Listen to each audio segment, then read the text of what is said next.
Welcome to another episode of Live Well, where each time we talk about how we as humans can set up ourselves physically, financially, spiritually, and lifestyle wise to have lives that are effective and of quality. Today, I am so privileged to have with me a professional and one of the lead coaches and consultants in the business professional field, Miss Dion Rashad, the CEO of KDML Solutions. Thank you for having us. Thank you. I'm glad to be here. Thank you so much for the invitation. I really do appreciate it. Of course, thank you. So give us a little bit of an idea of just who you are and what you do. All right, well, cool beans. So, of course, you said my name is Dion Rashad, and I am the CEO of KDMJ Solutions. And what we do there is provide contracting services to government as well as corporate entities, but we also provide professional coaching for those individuals that may need it, as well as customized training to get people going. So let me provide to you an example. For example, there was a person who was on my team, and she had just gotten with my team. And I asked that individual to go out and find the next job role that she wanted to take. A lot of leaders these days do not take someone's existing skills, identify what they want to do next, and be able to integrate that into their current role so that when they're ready to apply out for a different job or a higher paying job, now they're ready. Mm-hmm. If you are a leader who's taken that opportunity to grow that individual. Mm-hmm. So here at KDMJ Solutions, whenever we are coaching individuals, we strive to allow people to grow in the direction that they want to grow in, but also help them to gain the skills that are necessary.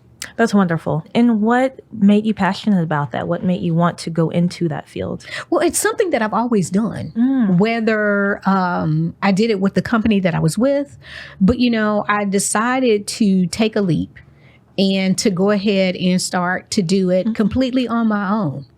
That's wonderful. Dion knows a little bit about me and my backstory, and I also, in the process of taking a leap. So I can definitely attest to that. What's something that, if you could say was your premier product or promotion or service, something that you really stand behind as your strength? Outside of, working directly with government entities as well as corporate companies, I would have to say a very, very strong point of mine would be the professional coaching piece. A lot of people don't realize just how much a professional coach can really and truly help them along. Having someone to not only have the experience, but to be able to help you to grow and develop professionally. We don't see a lot of that in corporate offices. So I try to make sure that service is definitely available to whomever may need it. That is so true. And kind of piggybacking off of that, the professional coaching as it relates to resumes, as it relates to showing up for interviews, as it relates for just your presentation when you're going into somewhere. Mm-hmm. Can you speak on how important that is to be prepared? Oh my gosh, that's definitely very important. I'm actually getting ready to provide a class to people that are 50 plus going back into the workplace. And that's some of the things in which we actually cover how to write your resume, and what I found very valuable for those individuals was to perform mock interviews for them as well, practicing what your answer is going to be before you have to actually provide it live. One of the other things in which I offer to that group and to other folks is explaining your gap of employment. Now, we know that layoffs are happening these days pretty rampant, but being able to explain why I'm off, regardless of whatever the reason may be, being able to explain that to people is very important. I actually just finished an ebook that talks about... Tell us more. It talks about bridging the gap, and it provides people 101 different ways to explain why they were out of work and, placing a positive spin on, why they're wanting to return back to work. Wow. And with this ebook coming out, when can we expect a drop on that? The ebook will be dropping in the month of March. Okay. I will say that I do have a wait list, at dionrashad.com. You can go in and look under products and just be able to get yourself added to the ebook. For anybody who's getting the ebook right now, if you're on the waiting list, you're going to get it at a discounted price opposed to anybody else. Oh, that's wonderful. But we definitely got to get that information. And then how do you juggle just being a mom, being a wife, being an entrepreneur, starting a business, just all of these amazing things that you're doing, and so flawlessly, I may add. How do you just keep that all together? Is it your faith? Is it your family support? It's a combination of all, but I definitely have to say my faith first. You know, just knowing who I am as a woman of God and being able to know how I balance everything to make sure, that I give my husband the right attention. I give the boys the right attention, and then everything else that happens in life. It's just a balance. So, I'm grateful for being able to have such a balance. Amen. I love that. What is one thing that you aspire to accomplish in the next 1 to 3 years as a new venture for your business? If I'm very transparent about it, I want to grow the business to a point to where I can actually hand it off to the boys. I love that. I love legacy. A legacy. Yeah. That's what I want to do with it. I love that. I love that. If people are interested in contacting you directly, maybe they need some coaching themselves, or they, are getting ready to come back into the workforce, how can they find you? What is the best method of contact? Oh, I'm everywhere. So I have my own site, which is dionrashad.com. All of my contact information's there. If you're looking on Instagram, TikTok, Facebook, or even LinkedIn, I'm listed there as well. So I'm on all different types of platforms. And if you message me or call me or email me, I'm definitely going to get back in contact with you as quickly as possible. Okay. Wonderful, wonderful. Well, everyone, if you are looking to reach out to Miss Dion, please take that contact information. Again, as one of the premier lifestyle life coaches and professionalism coaches of 2025, whether you are returning to the workforce, whether you are in the workforce, but you're looking for different types of employment, she can teach you and coach you and give you those skills you need to really upgrade your personal and professional portfolio. So thank you so much for being with us today. Thank you again.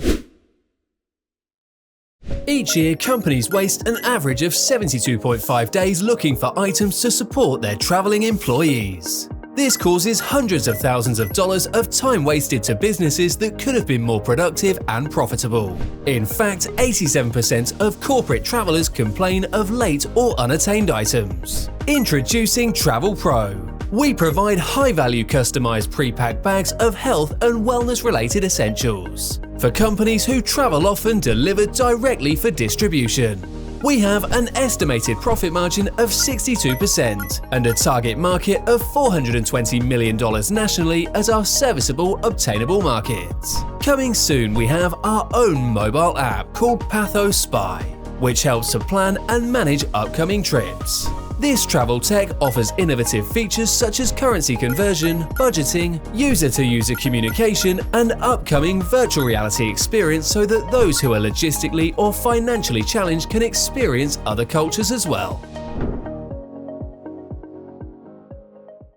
Joining us now is Mr. DeJorian Moore, the president and COO of Verified Tax Solutions. When it comes to live well, one of the most important aspects is just that, live and well. And so a big part of that is our finances and how we are set up to structure ourselves to live well. So thank you for joining us today.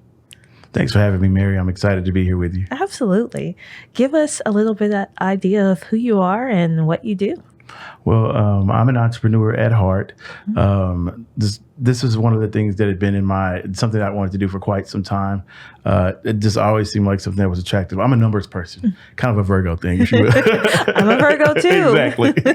So got involved in this space about 12 years ago, and the company took on a life of its own.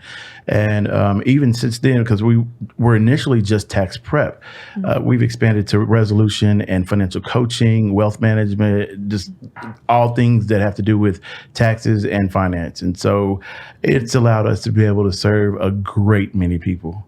That's wonderful. That's wonderful. And tell us some of the things, some of the top issues that you see when you are assisting others that are filing their taxes. You always hear about some people that struggle or that maybe they filed the incorrect form. What are some of the things you see and some of the advice that you can offer? Well, I see a lot. We service about 1,000 people a year, but I tell you, it's very interesting to see that people just don't know.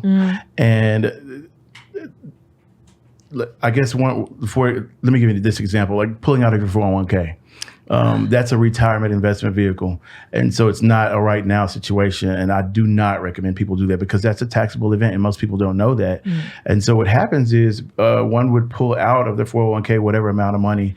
And then the next year they get what's called a 1099-R that has to be reported as income.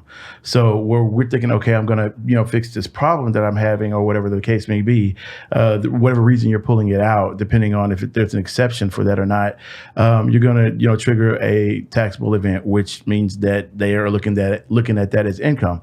And that is anywhere, depending on what your age is, you're going to be looking at a 20% tax and a 10% penalty if you're under the age where that's, realistic to be okay to withdraw without that penalty. So a lot of implications. The tax, a lot of people want to do their own taxes. That's not something that I recommend at all. They offer, a lot of training in this space, whether you're going to get it from other CPAs, you're going to pursue a degree. If this is not something that one is well versed in, then I don't recommend they do their own at all. I've seen people leave so much money on the table, even as late as yesterday. One of the other accountants in my office was working with a client and was looking at some of the back taxes where they only got a $900 refund, and saw several opportunities in that space, in reviewing that file where they could get $5,000 or $6,000. And that's because they were doing it themselves. And so where they're looking at what the output may be, which is usually taken from the refund, depending on where you go, of what it would cost. What would somebody pay to get another, to have almost a $7,000 refund, because they did not know what they were doing. It costs people, exponentially, over time even. The other thing is under withholding, not paying it enough to the IRS. Right. That will get you in a lot of trouble, and a lot of people go exempt. Not a good thing unless you earn less than the standard deduction. That means they're not taking any taxes out of your paycheck. And so it leads you down a road of terrible financial destruction if you don't get that handled quickly, because here again, the IRS is expecting for those payments to be made on the income that you're earning. And if they're not taking it out, then you're going to have a big tax debt at the end of the year. Wow. Yeah, that is so important for people to find an individual who can help them with that. Because like you said, I think the average person doesn't realize most of those points, and they end up finding themselves in some type of trouble or getting less than they could have, gotten back on the return. That is so interesting. How does tax relate, in your opinion, to just the overall concept of financial literacy, credit, and how people approach their finances in general? It's one of the number one things. As long as we are going to be paying taxes in this country, it's probably one of the most important financial spaces that you should be paying attention to, because it's affecting everything that you do. How you earn money is everything.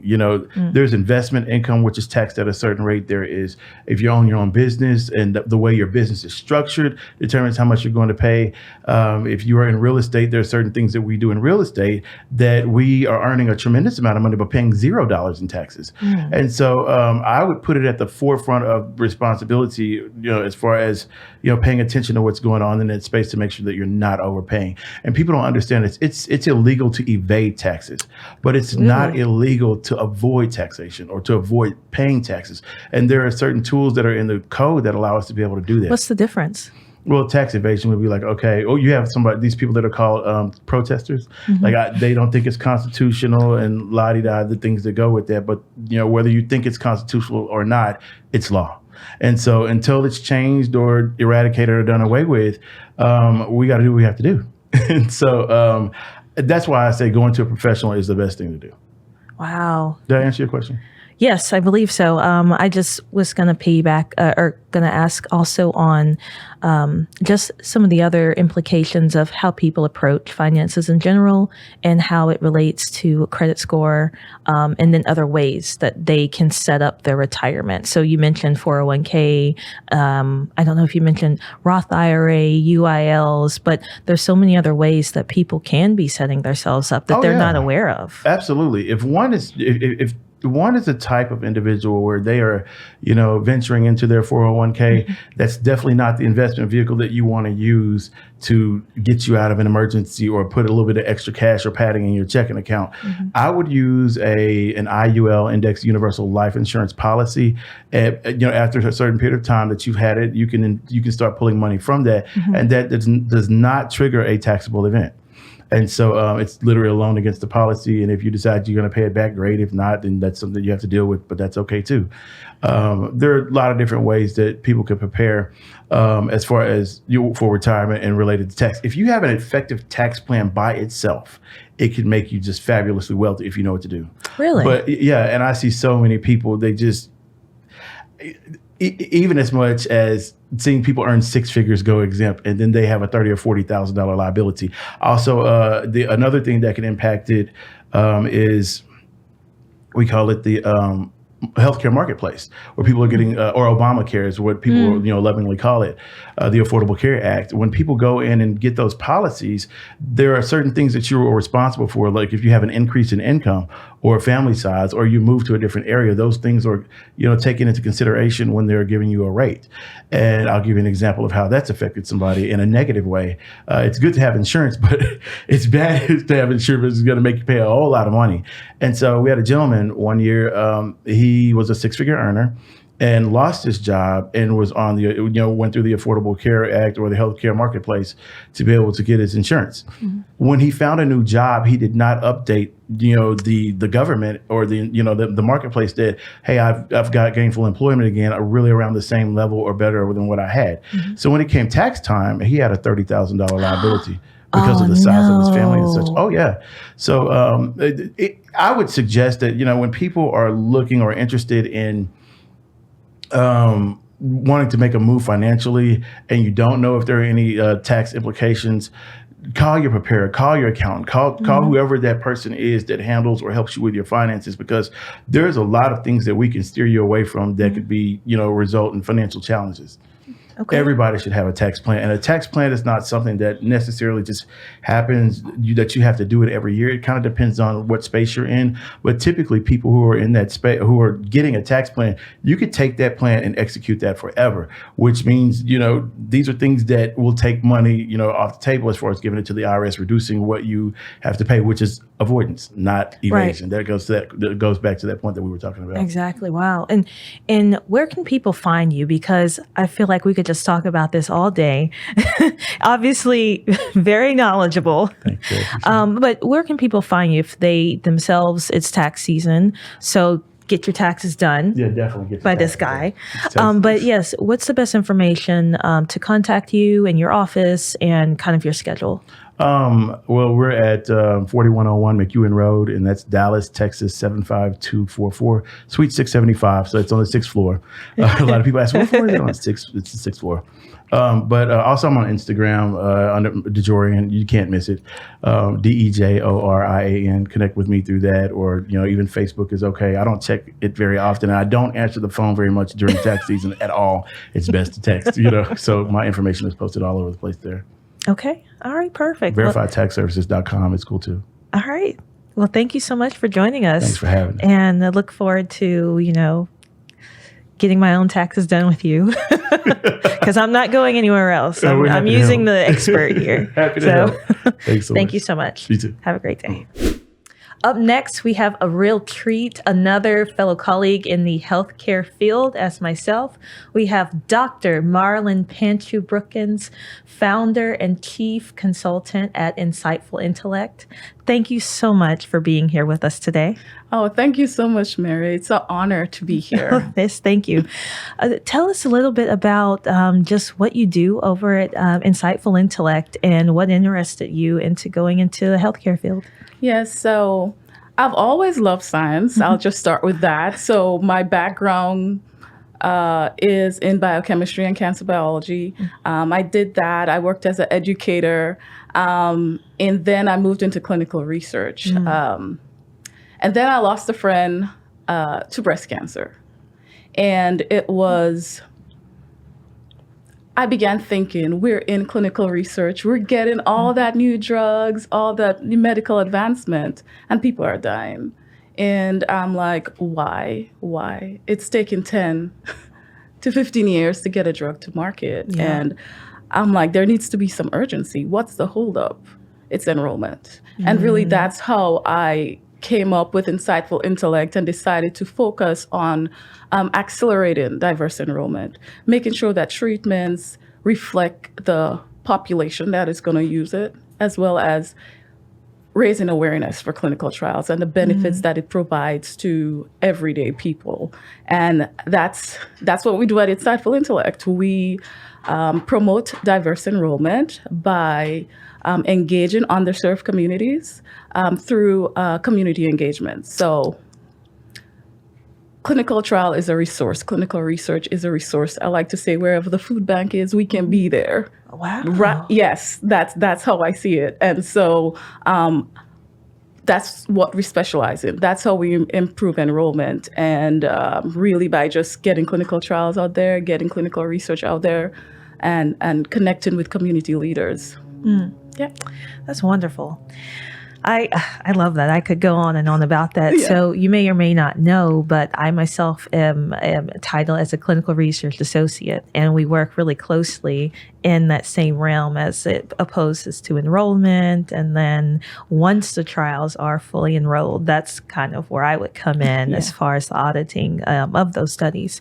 Can you tell us a little bit about, historically speaking, clinical trials and clinical research has not always been looked at favorably as to some of those maybe minority communities. What comes to mind is the Tuskegee experiments, the Nuremberg trials in Germany, and most recently we're coming out of the pandemic. So can you just speak to maybe some of the opinions of the people who may have fears and how you address those?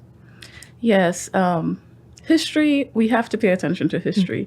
So the Absolutely. first thing I always say is acknowledgement. So I acknowledge that, yes, they did things to us and to people that were not right, that were not ethical. And I reiterate all the rules, the IRB, the Belmont Report, all the GCP, things that are established, right? So that we don't repeat that again. And then I come down to literally, you use the Tylenol, right? If you have a headache, Tylenol, Advil, ibuprofen, we'll take it, right? So, and then Without a second thought. without a second Pop thought, 2 or 3 yeah, or 4 you're just in, like, yeah. but they didn't test it on you, so maybe that's why it's not working as good on you, right? So all of our fears of not being part of the innovation or being in the early parts of it, right? We still at the end still use the medicine, and then we figure out it doesn't work, right? And so that's really how I frame it to people, because yeah, they do stuff, but we still use the medicine. We still go to doctors and try to get all of the medicine, and then it's like, it's not working for me. It's not working in me because it wasn't tested in you. It wasn't made for you. So we have this opportunity now to be at the front end, to have things tested on our genetics, on our makeup, so that when the drugs come out, it'll work for us. It'll be beneficial to us because guess what? We're still going to take it. Yeah. We're still going to take it. It's not like you're like, oh yeah, don't give me the insulin. I'm fine. I didn't do that. I don't know where you guys got that. We'll still use it. Right. So that's how I tackle that. That's good.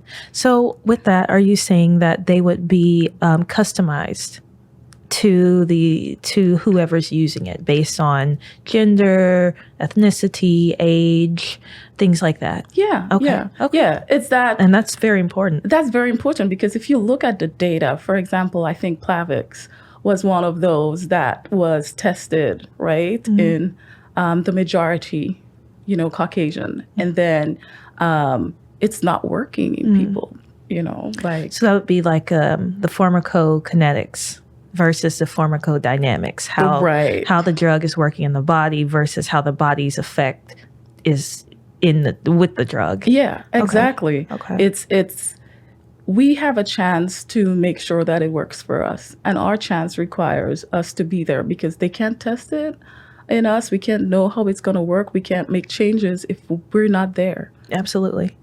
Where do you think that the industry of clinical research as a whole is trending towards in the next 10 years? In terms of diversity and inclusion and stuff, or just general? In general, but also in terms of DEI. Yeah. And to be honest, I went to a conference last week, and, the people there, it's like, this is going to happen. It's good science.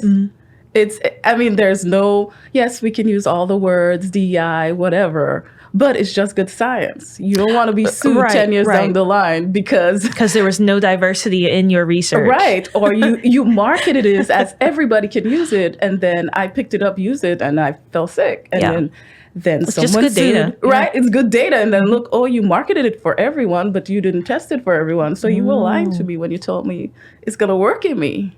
Right. You get sued for that. Might not be today, 10 years down the line. So I say all of this to say that it's not going anywhere when it comes to diversity because it's good science and it's good business. There's trillions of dollars. Yeah, it's good science. It's good business. It's not going anywhere. The name might change. We might use different words, but I don't see it going anywhere. And my passion is to let clinical trials be known to everyone, right? I want people to think about it like when they're going to the gym, like when you're like, I feel like I'm putting on some weight.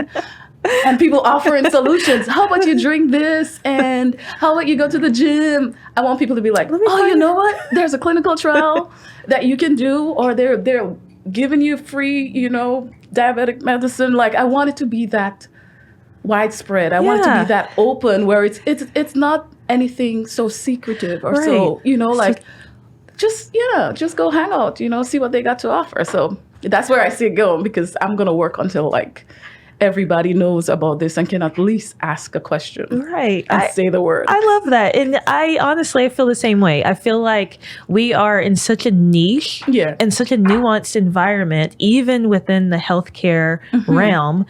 A lot of times people don't know what it is we're doing. And I'll talk to people that work in healthcare and they don't have a clear indication sometimes. Exactly. So I agree with you 100% there that there really needs to be a lot more education and a lot more marketing with the clinical research and it not be such a taboo type, field. Oh my gosh, I love that. I could ask you so many questions. In the interest of time, if someone is interested in reaching out to you, they want to know more about your company, or maybe they want to just help push the word out. I have seen some information about if you collaborate with other industries or other companies, how can they find you? They need to find you. How can people find you? Yes, people can find me on LinkedIn. That's one place. So Insightful Intellect, and I have my personal page, Marlene Pancher Brookins. Insightfulintellect.com. Those are the places that you can find me. Send me an email, info@insightfulintellect.com. But you just Google my name. It's that easy, or Insightful Intellect.com. I have a website. Those are the main ways that you can find me. Send me a DM on LinkedIn. That's where I'm at most of the time. One social media platform right now, LinkedIn. Hey, if it's not broke, don't fix it. If it's working for you, girl. Get that. Everyone, please join, take a look at Insightful Intellect and get some information about clinical trials, about research, just even for your own education so that you are being informed. Reach out to Ms. Brookins and she can direct you to a clinical study if you are interested in participating or if you know someone who might be. So thank you so much for joining us today, and I look forward to collaborating with you in the future. Awesome. Thank you so much, Mary. This was wonderful. Thank you.